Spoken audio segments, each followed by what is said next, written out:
Welcome into a Tuesday, March 18th edition of Daily Faceoff Live. Coming to you live on the Daily Faceoff YouTube, where, as always, we're looking for your inbox questions, so drop those in. The show is a presentation of Bet365. Download the app today. Use the promo code NATION. Whatever the moment, it's never ordinary at Bet365. I'm Tyler Yaremchuk. He is not Frank Seravalli. He is my new co-host, Calder Hutson, new co-host for the day. Hutz, how's it going? That's it, buddy. The call up to the big leagues. Usually I'm a backup, but it's nice to be up and glad to be on the show, my man. We got a lot to get to. Frank Seravalli is going to swing by in about 15 minutes time to give us an update from the GM meetings as well. But first, Hutz, a couple of things to get to from around the league. And I want to start with the Toronto Maple Leafs. They're kind of turning into the flavor of the week around the NHL, although I guess you could kind of roll your eyes at that and say, when are the Leafs not the flavor of the week around the NHL? But we spoke about them yesterday at length with Matt Larkin, struggling down in the dumps since the deadline. And then they beat the Calgary Flames 6-2. The big guns show up. 3 points for Austin Matthews, 3 points for William Nylander. Mitch Marner picks up a couple of assists. I guess we'll start with your thoughts on the bounce back effort from the Leafs and maybe just how needed it was. Yeah, it felt very needed, especially for a desperate hockey team in Calgary, right? Who hasn't been good on the road, and that continues. You know, for me, I think the last two games have just been, kind of that worrisome point for the Toronto Maple Leafs. The fact of the matter is, no matter how well they do or bad they do in this regular season, headed into playoffs, everything is going to be judged by the postseason, right? So for them, those losses at home, especially against Florida, I think really put up some alarms, right? Where they're missing Marchand, they're missing Tkachuk, they're missing Ekblad on the back end. And it was just not a great effort from the Toronto Maple Leafs. And then they follow that up with their performance on Saturday night against the Ottawa Senators, where they were gifted a goal by Linus Ullmark, and, Matthews finds the back of the net. There's a fight. Scott Laughton fights. Domi fights in the first game.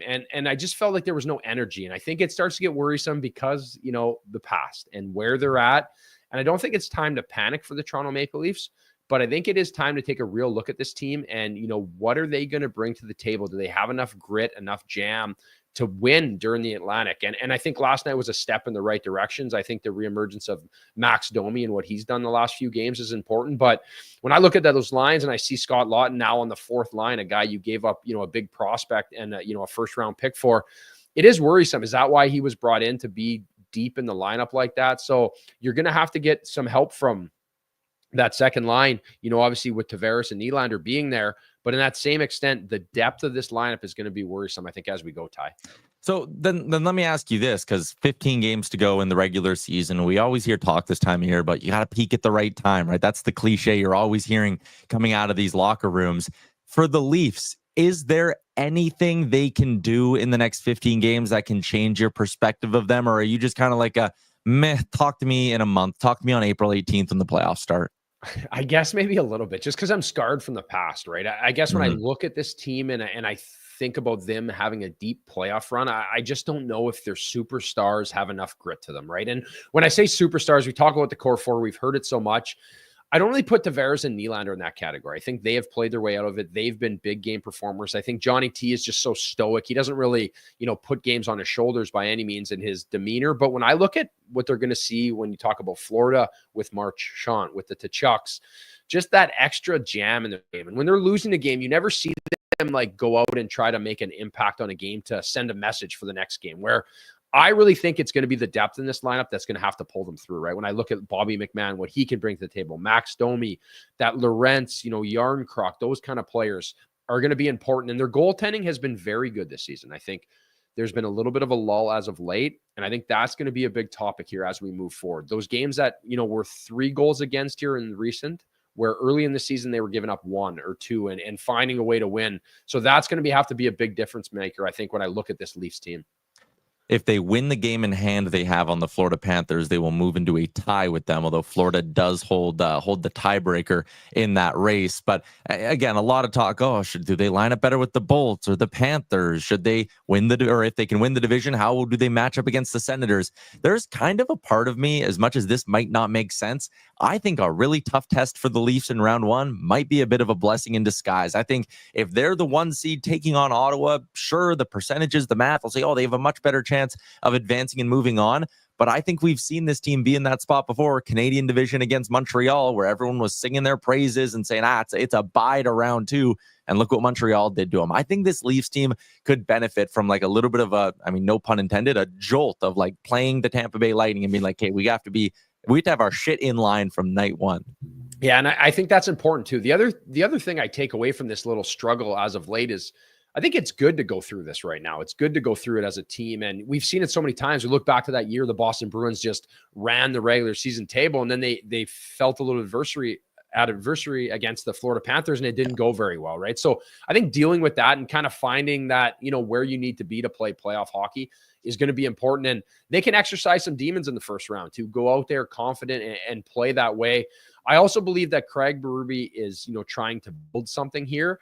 Again, you go back to that Montreal series where we thought it was going to be an easy one. And the only thing that hasn't changed is this core, right? We've had coaching changes. We've had general manager changes. They've changed everything around the perimeter except that core. So this has got to be the season where if they are going to break through, your stars have to be the stars when it matters most. And I guess time will tell. But that being said, no matter who they match up against, you're going to have tough matchups if you're trying to win a Stanley Cup. Yeah, again, no easy path to winning the Stanley Cup. Let's talk about the flip side of this matchup. And actually, it ties in nicely to the Calder race. So let's go there. As I was planning today's show, Frank and I have been picking off kind of an awarded day and talking about how things are shaping up heading into the stretch drive of the season. Today, it was all about the Calder. And I was sitting there going, man, if Dustin Wolf can go and show up on the big stage against the Toronto Maple Leafs, our show writes itself. We'll just sing his praises. Well, he ends up getting yanked, and I was looking into some of the numbers. That was his 42nd game of the year, and I was like, okay, is Dustin Wolf maybe getting a little bit burnt out here in his first year as a starter? But I look back, and like last year between the NHL, the AHL, and then the AHL playoffs, he played 59 games. The year before that, it was 65. So is this just a blip for Dustin Wolf, or do you buy any of the theory that maybe this workload as an NHL starter starting to be a little taxing on him? No, I think it's a blip. I think if we go in history's past, what he's done so far, I think there was doubters, right? There's been doubters every level of his career. He's a guy that's undersized. He's not very big. I think he's about 170 pounds soaking wet when it comes down to it, especially when we see lots of players and goalies in the NHL with big size that can, dominate the net. He doesn't have that. And I think at times he was good last night, but I also think it was this Calgary Flames team, a team who doesn't really generate a lot of offense. They don't score a lot of goals. There's a lot to weigh on his shoulders. And I thought it was very interesting last night where he sat down and they talked about him doing an interview during the game on a game day and how relaxed he is. And it obviously didn't go as planned. But I see him down this stretch being a guy that if he can get this team in the playoffs, he has to be in the, if not the front runner at that point. But until then, we're going to have to just sit on our hands and wait here because obviously Macklin Celebrini, what he's done this year, can't go unnoticed too, Ty. Yeah, and Celebrini is the runaway odds-on favorite right now. I think he's minus 290 over on Bet365. Sorry, minus 250. Lane Hutson in the middle. Dustin Wolf at 3. If you had to vote right now, Huts, how do you rank these? I mean, again, Hutson has the offensive numbers too, and the defensive side of it. Like to do that as a rookie defenseman is very, very impressive. I think this is one you got to kind of just wait on. I think right now, if you had to vote today, it's going to be Celebrini, right? He's a true 18-year-old, what he's done, how dominant he's been start to finish all over the ice. But again, I think you have to take notice of where the Montreal Canadiens sit right now in the standings. Obviously, they have a big game tonight against Ottawa and, a chance to, keep moving up the standings. But for him, if Montreal does get in the playoff and during this stretch, I feel like every time I look at a box score right now, it's Lane Hutson, Nick Suzuki, and Cole Caulfield. I think almost guaranteed that they're going to get points and push this team over the top as long as Sam Montembeault keeps playing as well as he has. So I think that has to be the conversation now. You look at two teams on the perimeter. If they can get their teams in the playoff, I think that's when they start to inch ahead a little bit of Macklin Celebrini. And nothing against Celebrini in that sense, but if one of these two players goes on an absolute heater here down the stretch and helps them get in that second wild card, I think there'd be a huge argument for them to be the Calder. Yeah, like we talked yesterday on the show, like, yeah, okay, the Jack Adams might kind of be wrapped up. It's looking like it's Spencer Carberry's and nothing can really change that. I think I agree with you. I think in these last 15, 16 games for teams, the Calder Trophy is still up for grabs, despite what the odds are saying. If Dustin Wolf goes crazy for the next 10 games and has a 940, then I could very well see him getting some votes. We're gonna switch up our usual order here because Frank Seravalli's juggling a handful of things out in Florida for us. So let's get to our big segment for the day. It's brought to you by Charm Diamond Centers, where you can get a custom ring built and delivered in less than 4 weeks with the Charm Masterpiece program. It all comes with their unbeatable pricing policy. You can check out their large selection of Canadian lab-grown diamonds and mine diamonds by visiting them at charmdiamondcenters.com.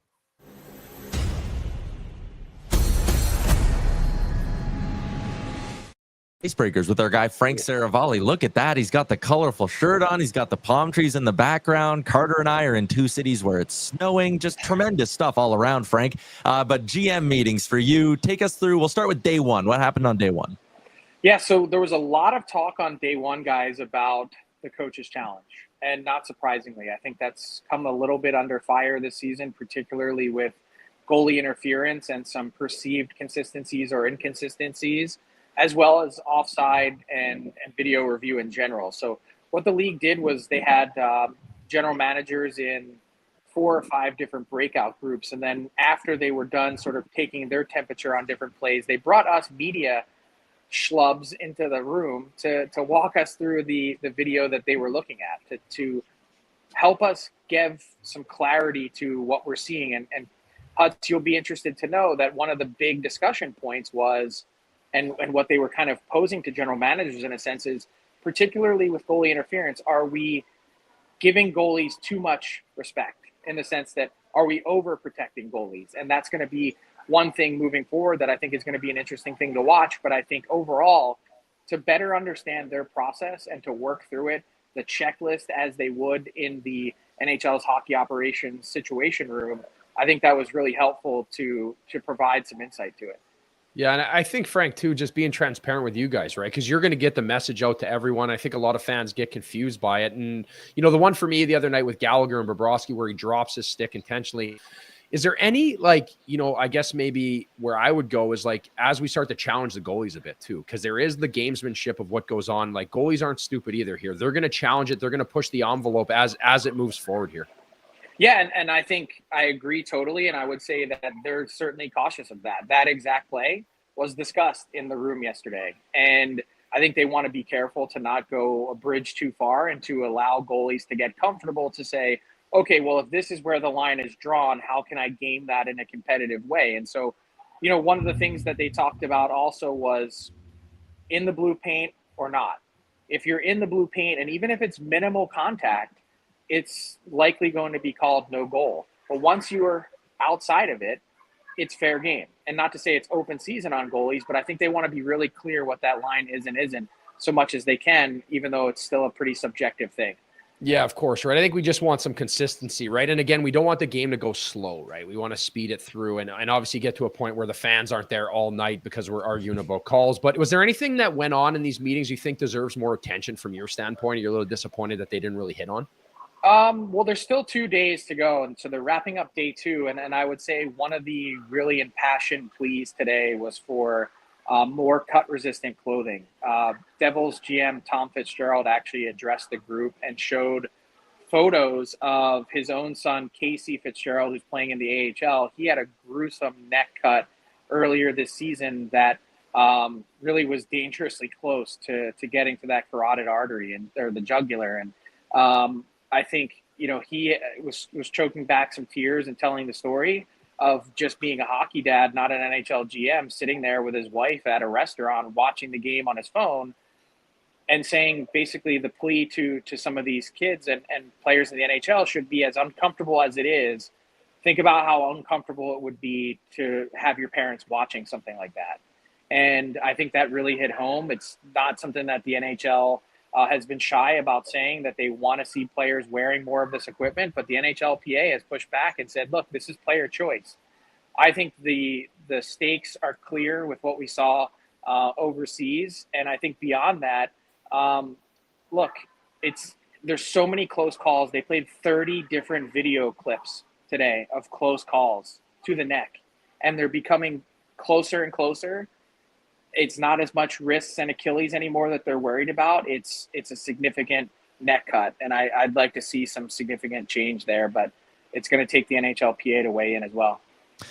I guess just to wrap, coming out of this, and you said there's still a couple more days here to go, so maybe it's premature to even ask this question, but is there one thing that you think is the most likely to come out of this week in terms of material change? I know we have people in the chat asking about offside challenges and what could happen there. People asking about 3-on-3 overtime, maybe an extension, but what's the most likely material change to the game?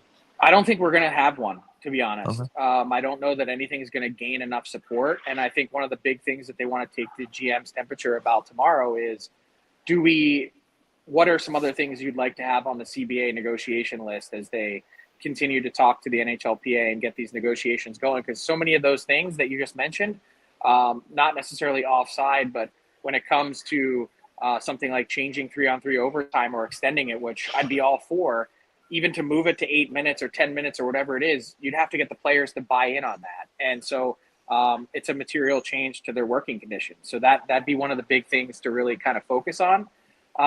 Outside of that, look, as much as we've talked about video review, I'd be all for lessening the impact of video review and get back to calling the game in a bang fashion as we used to for so long. I think we've gone so far in the other direction of, hey, was his skate blade hanging in the air? Did his stick not touch the puck when he crossed the blue line, so therefore it was a good goal and the tag up? Like, that's just, Hutz, you've been around a long time. Like, that's just not the game that I think the spirit of it should be.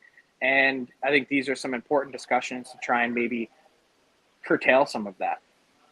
Yeah, I agree. I think you want to keep the game flowing. I think last night was a great example of that. The review last night on the Frost goal in the Calgary game, right? It kind of ruins the flow of the game, right? I think they need to find something strategic.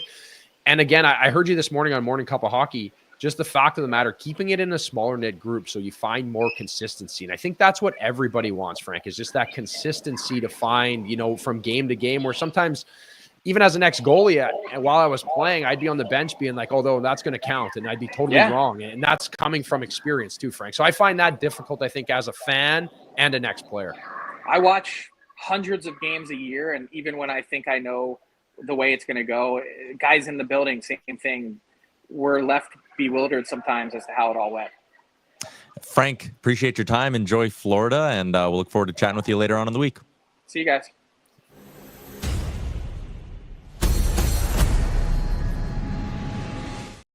All right, again, jumping around a little bit here, Hutz, but let's keep cruising along with our first four topics. And hey, everyone, it was all eyes on Colorado yesterday. Gabe Landeskog skating once again and practicing pretty intensely with his teammates in Colorado. And it's got people wondering, is he maybe pushing to make a return this season? And where my head kind of goes, Carter, like, a couple months ago, we heard the Jonathan Toews thing, and it's like, could he make a comeback? How ready could he be?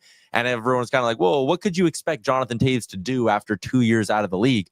Jonathan Toews has played NHL games more recently than Gabriel Landeskog. Like, again, he was great before he got hurt. I'm sitting here going, how can a guy just jump right into the playoffs after how many days has it been? I wrote it down, 996 days since his last NHL game. Yeah, going on 3 years here. It's tough. And honestly, when you put in that perspective, it doesn't feel that long ago, right? It feels like it was just yesterday we had Gabriel Landeskog. And I feel like we've gone through this so many times now with him, right? And he's come back. He's had a little stint.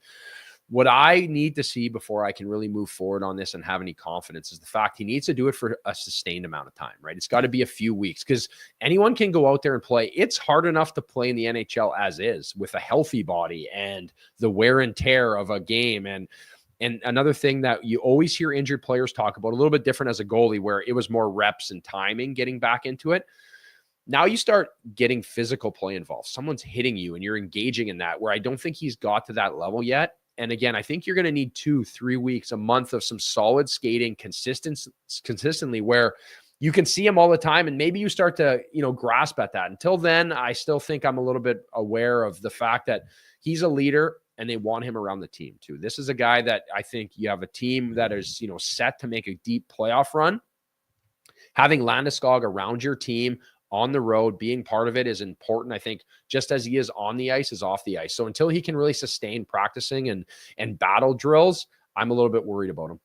Man, can you imagine having to be a teammate and when they're like, all right, we need to crank it up, do some battle drills here, get Gabe ready. And you're like, ooh, I don't really want to go into the corner too hard with him. I don't know about that.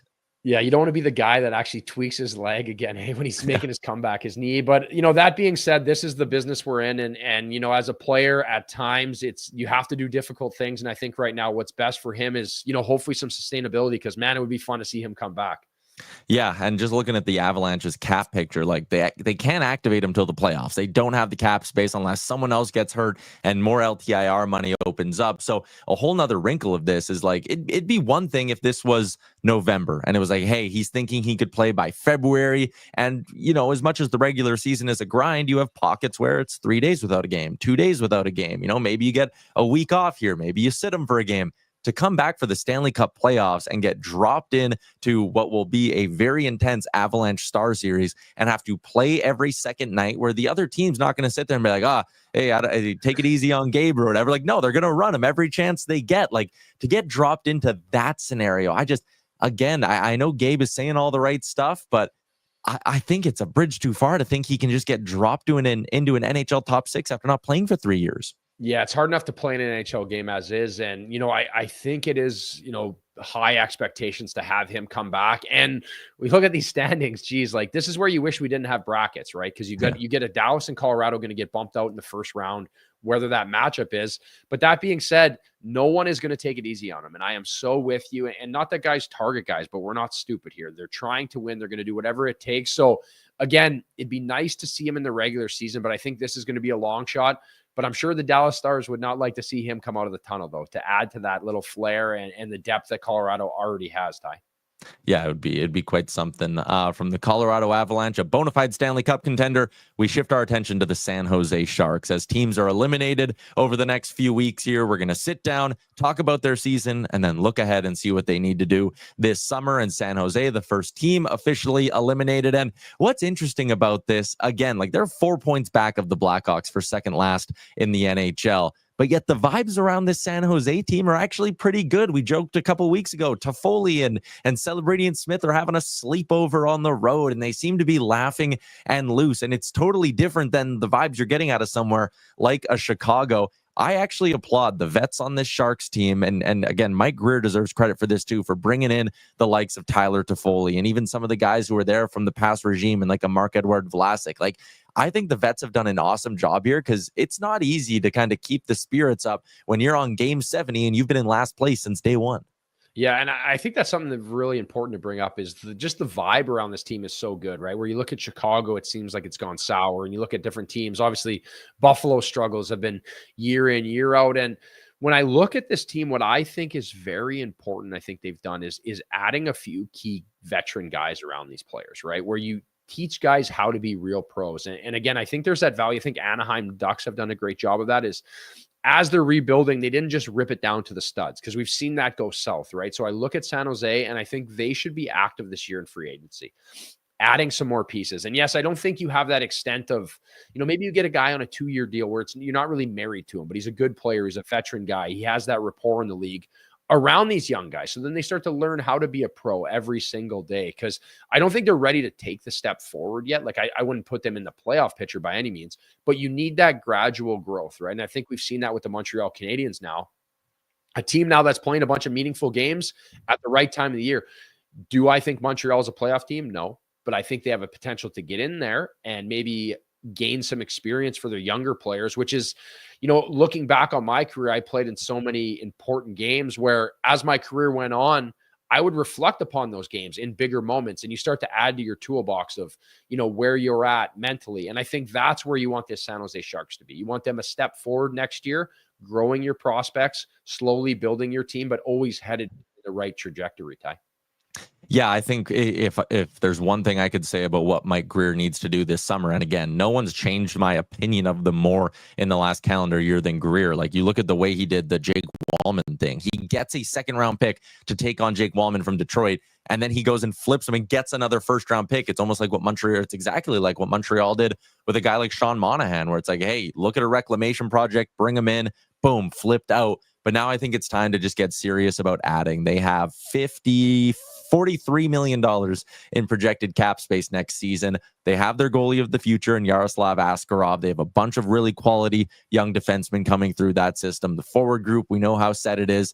Now's the time, I think, for them to free agency, sure. But I also think, like, if there's another Dylan Cousins out on the trade market this summer, if there's some team who's got a 20-whatever-year-old young player who needs a change of scenery, That's the kind of market I think they should be shopping in. Yes, you want good vets, but I also think you want to add some guys, sort of like what Anaheim did with a Frank Vetrano too, right? Like a guy who is still in his prime, or maybe someone who's just about to enter their prime, who can grow a little bit with Celebrini and Smith and help this team take a step forward next year. Because like we've seen in Chicago, if you're in the basement for too long, all of a sudden things start to get ugly. Yeah, I agree. And again, it's just like culture based, right? We hear that all the time. How is the culture? How is it? You want to raise pros and learn to like win the right way, Ty. And for me, adding good players is how you do that, right? I don't think there is a bad contract when you can get a guy in there, even if you're overpaying a little bit. But if you get a productive player and that's going to help your team win and, become more relevant, I just think the value you add when you see some of these guys that have stepped up. And again, I think they're going to have a good judge of character moving forward here. They've played in some tough games. I think going into next season, a lot of these guys who've got a great opportunity this year to play in more meaningful games down the stretch run, they're going to kind of have a template of where they are. Because you obviously don't have guys slotted necessarily where you want them to be. But again, maybe they showed a little bit more growth curve and guys that have a higher ceiling. So with that being said, I love where they're at. I love what Greer has done. And when you have a great goalie, anything is possible. And I think he's got that chip on his shoulder too, right? He has a little bit of arrogance to him when he talks and he's confident. And I think that's a great thing being on a team like San Jose right now. Let's keep cruising along, get to our daily face-off inbox question, #AskDFO. We got a couple here. One was on the topic of reviews. Tage fan, AskDFO, would you be for a time limit on challenges? Here's where I get where people are coming from with this idea of like, you can review something for a minute, then the tablet turns off. To me, if it's a minute or 2 minutes, get the call right. If we're stopping the game down and we're going to the tablet, I'd rather a review that takes 2 minutes and it was 100%, they nailed the call, determined it was offside, whatever, versus the flip side of it, which would be like they look at it for a minute, the iPad turns off, and then the game picks up and keeps going. But guess what? In the next intermission, the broadcast plays the review 20 more times, and now you have a bunch of upset fans being like, why didn't we just get the call right? Like, to me, Pandora's box is open, reviews happen. You just have to get the call right. You can't start adding in all these little wrinkles. Do you agree or disagree? I 100% agree. I think getting it right is the most important thing. I think it would be the setup to the review where I would want to like dabble with it. Maybe you have a set crew where it's as soon as it's a review, it goes to them. You have one ref, whether he is on staff or he's a retired ref that does all the games, or you have a staff where I think you would just create more consistency, right? Where getting the call right is the number one thing. But I also agree it does mess up the flow of the game. And it's from a fan standpoint, if you're going to 41 home games, you don't want to be there all night, right? It's a long enough event to begin with. So I think getting it right is priority one, and creating consistency where these refs have help, because the game is not getting any slower either. Things happen so fast out there. These refs are already under so much scrutiny. It's hard to tell. And I felt that way some nights sitting on the bench. I'd be watching a game being like, how the hell do I play this? Because it is happening so fast out there. Yeah, Brian is in. He says, I think a time clock or a time limit on the game clock is needed for offside reviews. Go a maximum 10 seconds after the puck crosses the line. And again, I think it's a good idea in theory until the first time there is a goal that is 10.2 seconds after it crosses the blue line. And then we're sitting there going, well, hold up. It is offside, but that 0.2 and you're just confusing it. Like, it needs to be as black and white as possible. Joe is also in with one. Who gets the last wild card spot in the East? Hutz, if you had to put your money down, Rangers, Habs, Red Wings, Blue Jackets, who gets it? I think I got to go with the Rangers here, just based on like experience and Shesterkin. I think he's the X factor in this down the stretch here as they go. I don't think the Wings are for real enough yet. I just don't think they have the depth. And for the Habs, these are valuable games. But if I had to make my pick, I think the X factor is Shesterkin. Let's keep cruising along. Our daily bets are brought to you by Bet365, where every nail-biting overtime win is a barn burner and every face-off, hat-trick, power play, and shot on goal in between is suspenseful. Whatever the moment, it's never ordinary at Bet365, an official partner of the NHL. Download the Bet365 app. Use the promo code NATION to get in on the game. Huts for tonight, I like a little Canadian parlay. I think the Oilers back on home ice after a couple of good wins on the road should be feeling pretty good about themselves. And I know Utah's been pesky so far this season, and they've actually been a pretty good road team, 6-2-2 in their last 10, but still I like the Oilers on home ice. And also the Jets taking on the Canucks. Vancouver coming off a loss. Jets have won 3 in a row. I think the only thing that'll maybe stop me from this is if I head over to the daily Faceoff starting goalies page where you usually appear and I see it's not Connor Hellebuck. That's the only thing that could change us. But what do you think of the Jets and Oil tonight? I do like it. I think it's going to be a challenge for both the teams they're playing, right? Teams that are trying to stay in the hunt in the Western Conference. You know, Utah is a team that I do have a little bit of faith in, right? I think their last 4 games, they have 2 games against the Predators and they end their season against the St. Louis Blues. So I do think there is potential, but I think the Oilers have looked good coming home. I think this is going to be a big game for them. And I think they're trying to get to their playoff hockey, right? They had a little bit of dip in the radar. They know what it takes down the stretch. And the Winnipeg Jets just seem to keep churning it out here. I think this is a huge advantage for them, the Jets and Hellebuck and where they're at. So I do like these picks, and I haven't done my starting goalies yet, so I will make sure that I'm kind to you here on this parlay. Good stuff. Wrapping up the show with a little bit of a garbage time. How about this one? Jonas Korpisalo, overtime last night against the Buffalo Sabres. I was watching this game live, and maybe it's because I had a couple of green beers in me, but I was laughing my ass off as Korpisalo punts this puck to the moon in disgust. I want to ask you, Carter Hutton, were you ever kick the puck, snap the stick over the crossbar guy?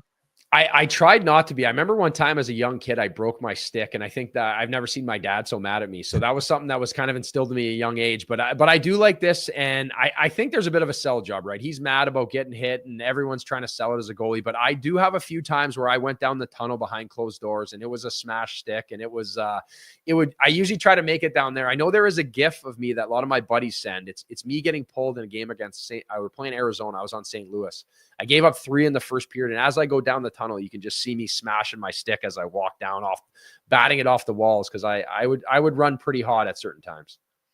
Oh yeah, it took me very little time to search Carter Hutton GIF and see this one, but I will say a lot more of you celebrating than there are of you having any sort of stick snapping incidents. But Huts, appreciate you popping on, man. Thanks for doing the show today. Hey, thanks for having me. I wish I was Frank, but I'll gladly fill in when I can. Better hair. We'll have Frank back on the show later on this week. Tomorrow, Johnny Lazarus is going to be hosting the show as well. So a totally different flavor for a Wednesday edition of things. Everybody in the YouTube chat, you were tremendous, and we look forward to seeing you back right here tomorrow at noon Eastern.